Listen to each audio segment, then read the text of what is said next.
যেখানে বাস্তবতা হয়ে ওঠে আরো ভয়ঙ্কর।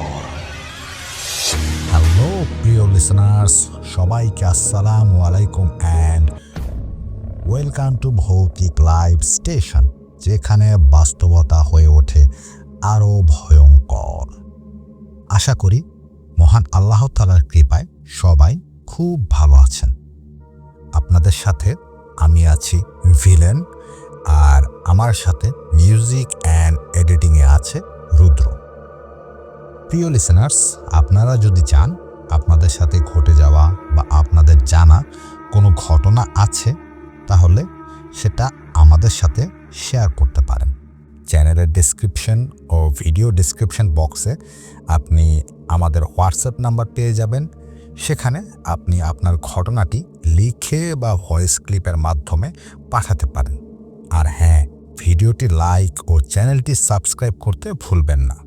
তাহলে চলুন লিসেনার্স, শুরু করা যাক আজকের এপিসোড। প্রিয় লিসেনার্স, এখন যে ঘটনাটি শেয়ার করব, এটা আমাদের একজন অডিয়েন্স যার নাম নিলয়, তার খালার সাথে ঘটে যাওয়া খুব মর্মান্তিক একটি ঘটনা।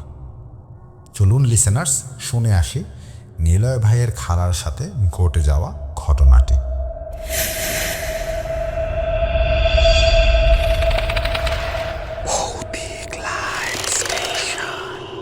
আমি নিলয়। আমি যে ঘটনাটা শেয়ার করেছি সেটা আমার মায়ের চাচাতো বোন, মানে আমার খালার সাথে ঘটা একটা ঘটনা। আমার খালাম্মার নাম ছিলেন নাহার। নাহার খালারা ছিলেন 5 বোন 3 ভাই। তার মধ্যে নাহার খালা ছিলেন সবার চেয়ে ছোট এবং সবচেয়ে সুন্দরী। নাহার খালার বিয়ে হয় 2 গ্রাম পরেই একটা মধ্যবিত্ত পরিবারে। নাহার খালা সুন্দর এবং মিশুক স্বভাবের হওয়ায় স্বামীর সংসারেও সবাই খুব ভালোবাসত। আর সেগুলো নাহার খালার যা, মানে ওনার ভাসুরের বউয়ের খুব হিংসা হতো। অনেকভাবেই নাহার খালার যা ওনাকে জ্বালাতন করতেন। এক কথায় নাহার খালা ছিলেন তার 2 চোখের বিষ, একদম দেখতেই পারতেন না। দিনে দিনে নাহার খালার সংসার আরো সুন্দর হয়ে উঠছিল এবং অনেক উন্নতিও হচ্ছিল। আর এটা ওনার চায়ের আরো ক্ষোভে পরিণত হচ্ছিল। নাহার খালার 2 ছেলে মেয়ে। সমস্যা হলো, নাহার খালা দিন দিন কেমন যেন অসুস্থ হয়ে পড়ছিলেন। সমস্যাগুলো ছিল ওনার গা, মানে শরীর ভীষণ জ্বালাপোড়া করত, মাঝে মাঝে পেট ব্যথা হতো, ঘুমও ঠিক মতো হতো না। সে এক পর্যায়ে অনেক ডাক্তার দেখানো হয়েছে, কিন্তু কোনো কাজ হয়নি। ডাক্তারেরা শুধু নতুন নতুন টেস্ট আর ওষুধ দিত, কিন্তু কোনো রোগ ধরতে পারছিলেন না। সংসারটা কেমন জানি হয়ে যাচ্ছিল। দিন যতই যাচ্ছিল, নাহার খালা ততটাই অসুস্থ হয়ে পড়ছিলেন। আমার নানা নানু বা মামা, তারা সবাই খালুকে বলতো কোনো এক কবিরাজ দেখাতে, কিন্তু আমার খালু বা খালা কেউই এই কবিরাজে বিশ্বাস করতেন না। হঠাৎ খালার শরীরে পানি আসে, তার শরীর কিছুটা ফুলে যায়। হসপিটালে ভর্তি করানো হয়। ডাক্তার বলে রক্ত নেই শরীরে তেমন, তাই রক্ত লাগবে প্রায় 3 ব্যাগ। তারপর রক্ত ম্যানেজ করে রক্ত দেওয়া হলো। কয়েকদিন পর আবার সেই একই অবস্থা। এভাবে অনেকবার রক্ত দিয়েও কাজ হচ্ছিল না। খালা কেমন যেন নীরব থাকতেন আর সব সময় কান্না করতেন। এক পর্যায়ে আমার মামা খালাকে নিজের বাড়িতে নিয়ে আসেন। তারপর একটা কবিরাজকে বাড়িতে ডেকে আনেন। খালাকে দেখানো হলো। কবিরাজ এসে রিচুয়াল শুরু করে। বেশ অনেক সময় পার করে কবিরাজ নীরব কণ্ঠে জানায় সময় নাকি অনেক চলে গেছে, মানে খালাকে কেউ কালো জাদু বা বান মেরেছে, আর সেটা অনেক আগে করেছে। এই জন্যই এত কিছু হচ্ছে। আমার খালুকে ডাকা হয় এবং তাকে বোঝানো হয়। কবিরাজ নিয়ে তাদের বাড়িতে যাওয়া হলো। আর সেখানে কবিরাজ যেটা পেল সেগুলো আরো অবাক করে দিল সবাইকে। খালার বাড়িতে ছিল মাটির চুলা, আর সেই মাটির চুলা থেকে কবিরাজ একটা পুটলি বের করে আনেন। সেখানে ছিল খালার ব্যবহার করা কাপড়ের টুকরা, চুল, নখ, আরো কিছু ছোট ছোট কাগজের টুকরো। কাগজে কিছু নকশা আঁকা ছিল এবং তা ছিল আরবিতে। সেখানে আরবিতে খালার নামও লেখা ছিল। এগুলো তুলে নষ্ট করা হলো। পরক্ষণে খালার জ্বালা পোড়া কিছুটা কমে যায়। কবিরাজ তাছাড়া সারা বাড়ি থেকে আরো অনেক তাবিজ তুলে নষ্ট করে। খালা কিছুটা সুস্থতা অনুভব করে। কবিরাজ আবার রিচুয়াল করে। তারপর একটা গ্লাসে পানি নিয়ে বিড়বিড় করে কিছু পরে ফু দেয় পানিতে, আর সে পানি খেতে দেওয়া হয় নাহার খালাকে। এই পানি খাওয়ার পর কিছুক্ষণের মধ্যেই খালার অনেক বমি হয়। এক কথায় রক্ত বমি, কালো কালো রক্ত আর দুর্গন্ধযুক্ত কিছু তরল কি যেন বের হচ্ছিল। বমি করার পরে খালা কিছুটা শান্তি পায়, তবে তিনি কেমন যেন দুর্বল হয়ে পড়েন। কবিরাজ জানায় আরো এসব করার প্রয়োজন ছিল, অনেক আগে, অনেক দেরি হয়ে গেছে। এখন আল্লাহ চাইলে বেঁচে যেতে পারে। কবিরাজ কিছুদিন পর পর ঝাড়ফুঁক করেছিল, কিছু তাবিজও দেওয়া হয়েছিল, কিন্তু তার 7-8 দিন পর খালা ঘুমন্ত অবস্থায় শেষ নিঃশ্বাস ত্যাগ করেন। কবিরাজ গোপনেই মামাকে নাকি আগেই জানিয়ে রেখেছিলেন যে খালা হয়তো বাঁচবে না, আর বলেছিল এগুলো তার জায়ের কাজ। খালার নামে নাকি নদীতে শিং মাছ ছাড়া হয়েছে গলায় তাবিজ বেঁধে, আর সেই শিং মাছটাও ইতিমধ্যে মরে গেছে। তাই নাহার খালার বাঁচার আশা করা যায় না। পরবর্তীতে কয়েক বছর পর জানা যায় নাহার খালার যে যা ছিলেন সে নাকি প্যারালাইসিস হয়ে বিছানায় পড়ে আছে। তারও আরও কিছুদিন পরে সেখান থেকে খবর আসে অনেক কষ্টের পর নাকি ওনার মৃত্যু হয়েছে। এই ঘটনা থেকে জানা যায় বা বলা যায় কারো জন্য ক্ষতি বা খারাপ চাইলে আল্লাহ কখনোই ক্ষমা করেন না। তার বিচারের নমুনা কখনো কখনো দুনিয়াতেও দেখায়। এই ছিল আমার চোখে ছোটবেলায় দেখা ও কিছুটা শোনা একটা ঘটনা। ভৌতিক লাইভ স্টেশনকে আমার অনুরোধ থাকবে আমার এই ঘটনাটি পড়ে শোনানোর জন্য। ধন্যবাদ।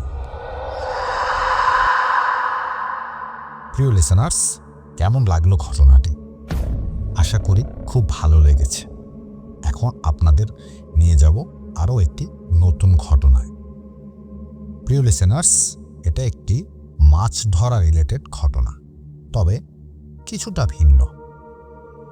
ধরেন আপনার বাসায় মাংসের তরকারি রান্না হলো, আর পাশের বাসায়ও মাংসের তরকারি রান্না হলো।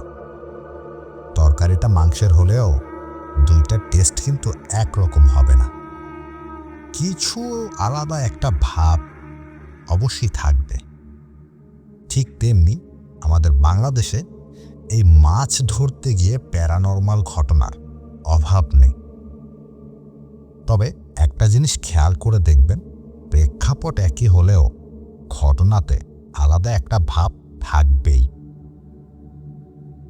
আর কথা বাড়াবো না, তাহলে চলুন লিসেনার্স শুনে আসি আমাদের খুব কাছের একজন বন্ধু, সাবস্ক্রাইবার অ্যান্ড লিসেনার্স তানভীর কবিরের পাঠানো ঘটনাটি, যেটি ঘটেছিল তার মামার সাথে।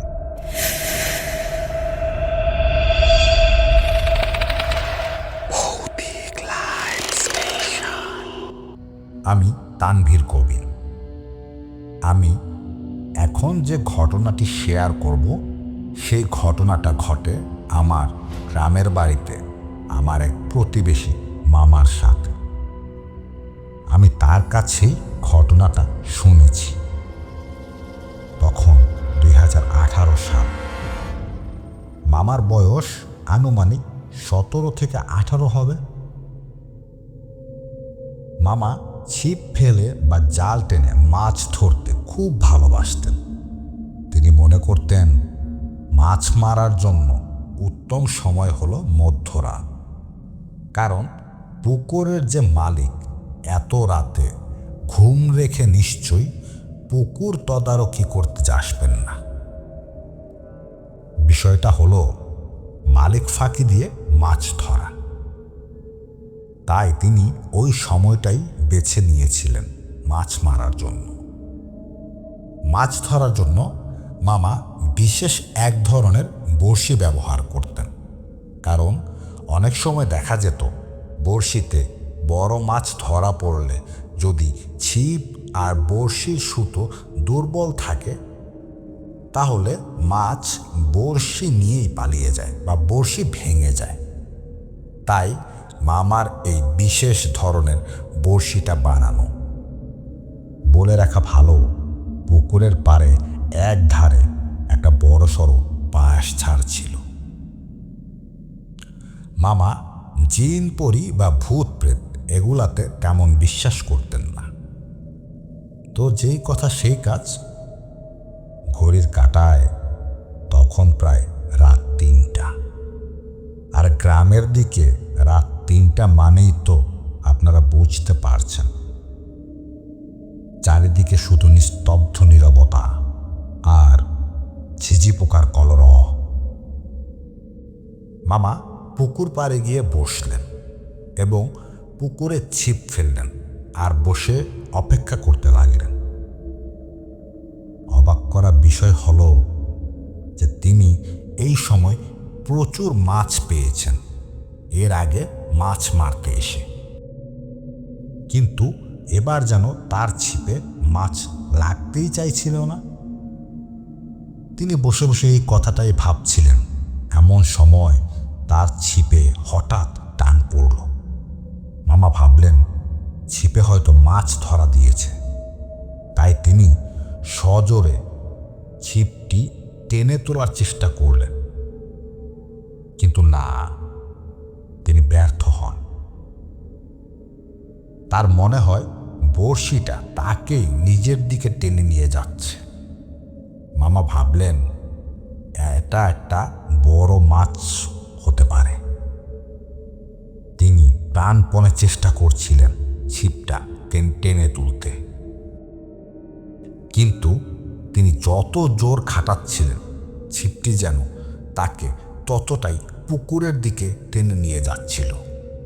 মামা এবার পরিষ্কার বুঝতে পেরেছেন বেশ বড় একটা মাছ বড়শিতে ধরা পড়েছে, কিন্তু মুহূর্তের মধ্যেই এই ধারণাটা ভেঙে যায়। এভাবে টানা হ্যাচড়া করতে করতে এক সময় মামা পানিতে পড়ে যান। মামা ভয় পেয়ে গেলেন আর ছিপ ছেড়ে পুকুর থেকে উঠে আসতে লাগলেন। এমন সময় টের পেলেন তার পা দুটো কেউ টেনে পুকুরের গভীরে নিয়ে যাচ্ছে আর তাকে ডুবিয়ে মারতে চাইছে। মামা যতই সাঁতরে পুকুর পার হতে চাইছে ততই যেন তার পা কেউ শক্ত করে চেপে ধরে পানির তলায় টেনে নিতে চাইছে। মামা তার দুই পায়ে প্রচণ্ড ব্যথা অনুভব করতে লাগলেন আর রীতিমতো কাতরাতে থাকলেন। কিন্তু মামার ভাগ্য খুব ভালো ছিল। ঠিক তখনই গ্রামের মসজিদ থেকে ফজরের আজানের ধ্বনি ভেসে আসতে লাগলো এবং মামার পা দুটো যেন হালকা হয়ে যায়। মামা এক মুহূর্ত দেরি না করে সাঁতার কেটে পুকুর থেকে উঠে আসেন এবং দৌড়ে বাড়ির দিকে রওনা হন। বাড়ি পৌঁছেই দেখেন তার দুই পায়ে গভীর ক্ষত এবং সেখান থেকে রক্ত ঝরছে, অনেক ব্যথা করছে। এরপর মামার 3-4 দিন জ্বর থাকে। ওই ঘটনার পর থেকে মামা আর কখনো মাছ ধরতে যায়নি রাতের বেলায়। তিনি মাছ ধরা সম্পূর্ণ ছেড়ে দিয়েছেন রাতে। তবে হ্যাঁ, মামার পায়ে সে ক্ষতের দাগ এখনো অস্পষ্ট হলেও বিদ্যমান। তো এটাই ছিল আমার মামার কাছ থেকে শোনা মামার সাথে ঘটে যাওয়া ঘটনা। অনুরোধ রইল ভৌতিক লাইভ স্টেশনকে আমার ঘটনাটি পড়ে শোনানোর জন্য। প্রিয় লিসেনার্স, কেমন লাগলো ঘটনাটি কমেন্টে জানাতে বলবেন না। আর সময় নষ্ট না করে আপনাদের নিয়ে যাচ্ছি পরের ঘটনায়, যেটি আমাদেরই একজন লিসেনার্স তামিমের পাঠানো একটি ঘটনা। এমন সব বাস্তব অভিজ্ঞতা আর সব ঘটনা শোনার জন্য আপনাদের কি করতে হবে জানেন তো? ভিডিওটিতে একটি লাইক দিবেন, চ্যানেলটি সাবস্ক্রাইব করে বেল নোটিফিকেশনটি অন করে দিবেন। আর আপনাদের পরিচিত যারা এমন সব ভৌতিক ঘটনা শুনতে পছন্দ করেন তাদের সাথে চ্যানেলটি শেয়ার করে দেওয়ার অনুরোধ রইল। তাহলে চলুন লিসেনার্স, নিয়ে যাচ্ছি আপনাদের পরের ঘটনায়।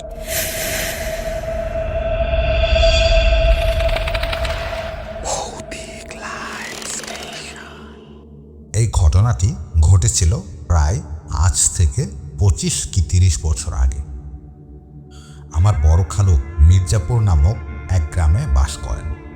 তিনি প্রতিদিন প্রায় 10 কিলোমিটার পথ হেঁটে শহরের বেসিক এলাকায় কাজ করতে আসতেন। তিনি খুব সাহসী ও পরিশ্রমী ছিলেন।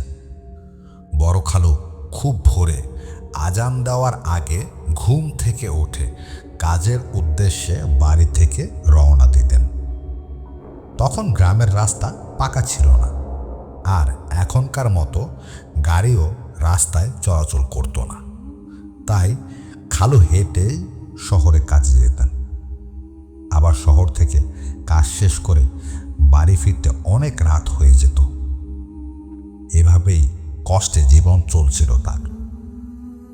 প্রতিদিনের মতোই একদিন কাজ শেষ করে বাড়ি ফিরছিলেন খালু। তখন ছিল শীতকাল। সেদিন বেশ ঠান্ডা পড়েছিল, আর সাথে কুয়াশা পড়ে চারদিক তেমন ভালো দেখা যাচ্ছিল না। খালু গায়ে চাদর জড়িয়ে ধুলো মাখা পথে হেঁটে হেঁটে বাড়ি যাচ্ছিল।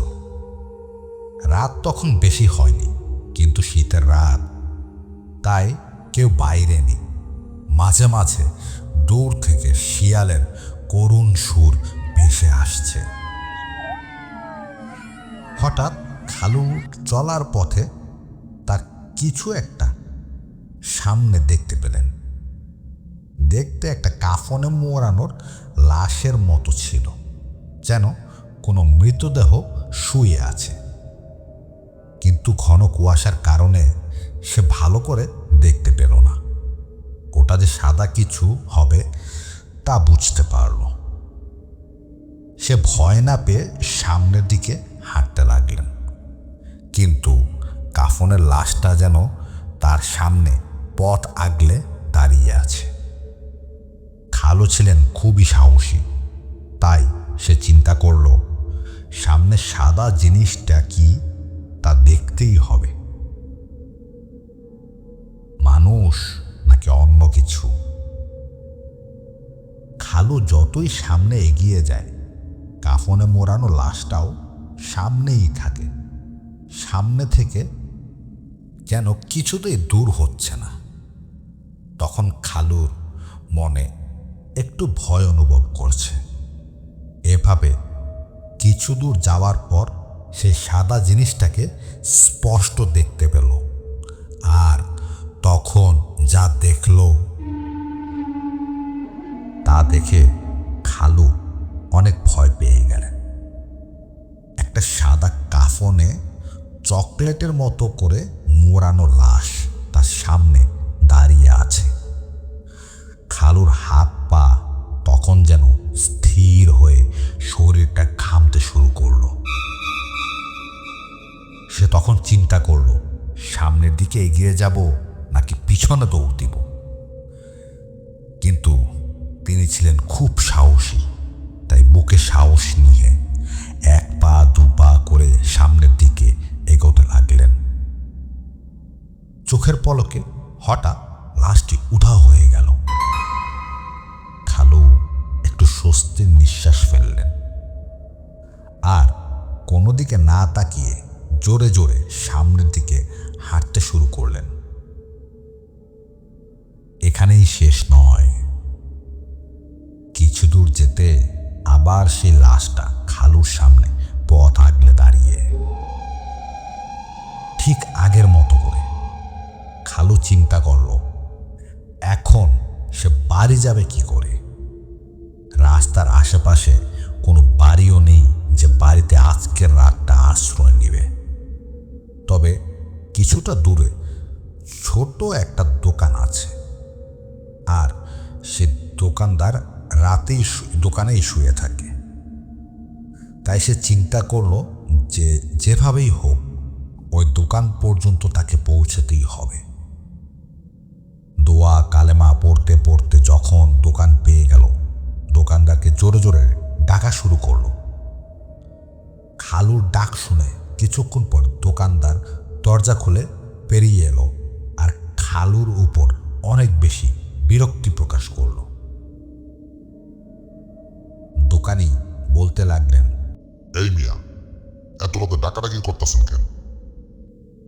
খালু আস্তে আস্তে তাকে সব কিছু খুলে বললেন আর বললেন, আজকের রাতটা আমাকে দোকানে আশ্রয় দেন। পরে দোকানদার ভাবল, যাই হোক লোকটা বিপদে পড়েছে, তার একটু সাহায্য করা দরকার। পরে দোকানদার খালুকে সেই রাতের জন্য তার দোকানে আশ্রয় দেন। এরপর সকাল হলে খালু বাড়ি ফিরে আসেন।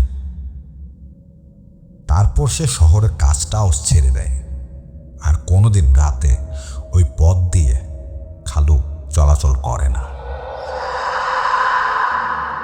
লিসেনার্স, তাহলে এই ছিল আমাদের আজকের এপিসোড।